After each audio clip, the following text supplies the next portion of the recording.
Sir नेमके काय मागण्यासाठी आज आंदोलन आहे आपलं आणि काय मागणी? आज आम्ही महाविकास आघाडीच्या वतीने मंत्री नामदार गिरीश महाजन यांचा राजीनामा घेण्यासाठी हा मोर्चा काढलेला आहे। आणि त्याचं कारणही आहे, आपण पाहत असाल कोणतेही भ्रष्टाचार निघाला, कोणतेही काही भानगड निघाली की तिथे आमच्या भाऊंचेच लोक आणि त्यांचंच नाव येत असतं। अगदी जर कधी शालार्थ आयटी घोटाळा घेतला तर तिथे सुद्धा त्यांचेच प्रमुख कार्यकर्ते। त्याच्यानंतर आता ज्या वेळेला या बोगस टेंडर नोटीस निघाल्या त्याच्यामध्ये सुद्धा त्यांचेच माणसं। आणि आता त्यांनीच सांगितलं की ग्रामसेवक आणि तलाठी भरतीसाठी काही लोकांनी पैसे घेतलेले त्यांनी ताबडतोब द्या, नाहीतर मी त्यांच्यावर गुन्हे दाखल करायला लावेल। अरे मग हे करता कोणाच्या भरोशावर आहे?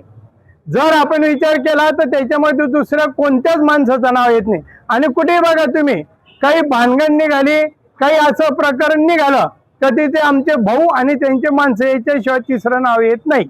आणि एकाने तर चांगलं वर्णन केलेलं आहे, अखिल भारतीय कुंभमेळा वृक्षतोड संघटनेचे अध्यक्ष, मला नाही आबरून मी कशाला घाबरू, तसं त्यांचं चालू आहे। म्हणजे लोक तुमचे आणि तुम्ही कारवाईचे आदेश देत आहे, मग त्यांना आधीच ओळखा ना, कशासाठी तुम्ही त्यांना एवढं करू देत आहे। आणि कोणीही करत राहिला तरी पाठीराख असल्याशिवाय, गॉडफादर असल्याशिवाय करत नाही। त्यांना ते इतके निडावलेले आहेत की त्यांना माहिती आहे की आपल्याला हे सोडून आणणारच आहेत, म्हणूनच ते सगळे विविध मार्गांनी भ्रष्टाचार करताय, अवैध मार्गांनी पैसे कमवताय। आणि याची सगळी नैतिक जबाबदारी गिरीश भाऊंनीच स्वीकारायला पाहिजे आणि त्यांनी राजीनामा द्यायला पाहिजे अशी आमची मागणी। त्यांचा नातेवाईक देखील या संपूर्ण घोटाळ्यामध्ये आहे आणि ते म्हणतात की नातेवाईक माझा लांबचा आहे आणि माझ्या जवळचे जरी लोक असले तरी त्यांच्याशी माझा काही थेट संबंध नाहीये। बरं, आता आपण पाहत असतो कोणत्याही गुन्ह्यामध्ये जर कधी आरोपी पकडले आणि एखादी माणूस जर बाहेर असला, अधिकारी म्हणा पदाधिकारी म्हणा, तर आधी त्याला राजीनामा द्यायला लावता नाही तर त्याच्यामध्ये येतात। का बरं? की त्याने त्या साक्षीदारांवर दबाव टाकू नये, दडबण टाकू नये म्हणून। इथे तर एवढं मोठं प्रकरण आहे।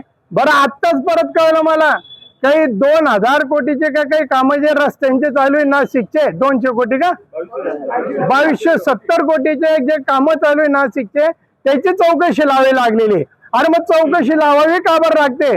तुम्ही जर एवढे धुतल्या तांदळासारखे दाखवत आहेत तर कामच नीट दर्जेदार करा ना। तुम्ही जर काम दर्जेदार केलं, तुम्ही जर वचक ठेवला तर निश्चितच ते कामं चांगले होतील। आणि सगळी नैतिक जबाबदारी त्यांचीच आहे। म्हणून आम्ही महाविकास आघाडी मार्फत त्यांनी राजीनामा द्यावा आणि मगच चौकशी करावी अशी आमची मागणी आहे। या सर्व कथित घोटाळ्यांमुळे जामनेरचं नाव बदनाम होतंय?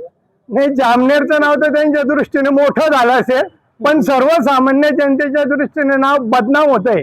म्हणजे आपल्याला बाहेर गेलं तर जामनेर सांगताना लाज वाटते। मंत्री गिरीश महाजन यांना वरद असतं कुणाचा नेमका? आता त्यांनी सांगितलेलं आहे की मी पंढरपूरला आलो, पंढरपूर पावला, देवाचीच कृपा आहे। पण कोणत्या देवाची कृपा आहे आपल्याला सगळ्यांना माहिती आहे।